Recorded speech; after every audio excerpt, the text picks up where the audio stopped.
விக்கிரவாண்டி இடைத்தேர்தலில் திமுக கூட்டணி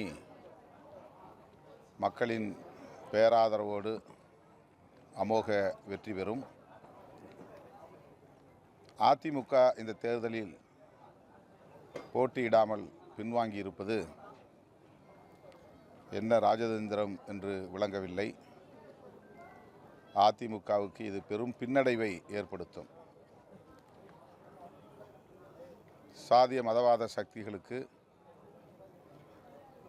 ஆதரவாக அதிமுக இந்த நிலைப்பாட்டை எடுத்திருக்கிறது என்கிற விமர்சனம் இப்போது வலுவாக எழுந்துள்ளது. அதிமுகவின் இந்த நிலைப்பாடு ஜனநாயக சக்திகளிடையே பெரும் அதிர்ச்சியை ஏற்படுத்தியுள்ளது. திமுக கூட்டணி நாடாளுமன்ற பொதுத் தேர்தலில் 100க்கு 100 வெற்றி பெற்றுள்ளது. இந்தியாவில் எந்த மாநிலத்திலும் இப்படி ஒரு வெற்றியை மக்கள் எந்த கட்சிக்கும் வழங்கவில்லை. 40 தொகுதிகளிலும் ஒரு சில தொகுதிகளை தவிர பிற அனைத்து தொகுதிகளிலும்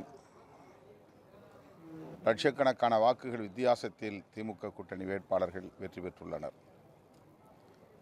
அப்படி ஒரு மகத்தான வெற்றியை வழங்கிய தமிழக வாக்காளர் பொதுமக்களுக்கு நன்றி செலுத்தும் வகையில் நாடாளுமன்றத்தில் 40 உறுப்பினர்களும்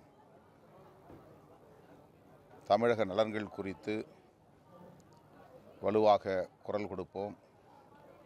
குறிப்பாக இன்றைக்கு தமிழ்நாட்டில் மட்டும் ஒலித்து கொண்டிருந்த நீட் எதிர்ப்பு குரல் வட இந்தியாவிலும் பரவி வருகிறது.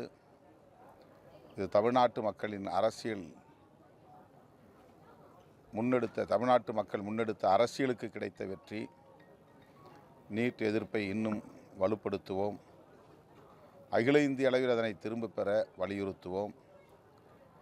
மாநில உரிமைகளுக்காக குரல் கொடுப்போம். தமிழ்நாடு அரசுக்கு வழங்க வேண்டிய ஜிஎஸ்டி வரிப்பாக்கியை உடனே செலுத்த வேண்டும் என்று வலியுறுத்துவோம். மேலும் பாரதிய ஜனதா கடந்த காலங்களில் எடுத்தேன் கவிழ்த்தேன் என்பதைப் போல சட்டங்களை மக்களுக்கு விரோதமாக இயற்றியதைப் போல இந்த முறை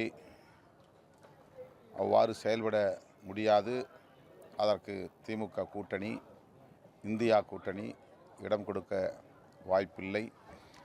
வலுவான ஒரு அவர்கள் கூட்டணி கட்சிகளின் தயவோடு இந்த ஆட்சியை அரசை